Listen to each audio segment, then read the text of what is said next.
Toilets can be a major source of leaks in your home. In fact, the Environmental Protection Agency estimates that toilets can leak up to 200 gallons each day. So to check if your toilet is leaking, maybe once a year, you can do a quick test with a dye tablet or food coloring. And the way you do this is by taking off the lid to the tank, dropping the dye tablet food coloring in the water so that it changes color, and wait 15 minutes. Do not use the toilet. And if the water in the bowl has changed colors, then you have a leak. So to do that, you first want to turn off the water to the toilet.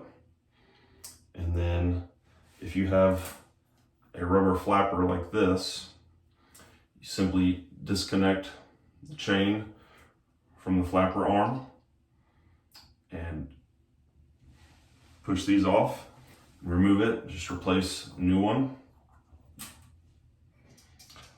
Or if you have a cylinder style flush valve, then you want to remove the hose off the top, twist this and remove, disconnect the chain so that this slides off,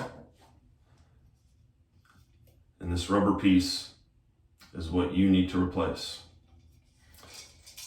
So doing this one easy trick can help you save lots of water in your home.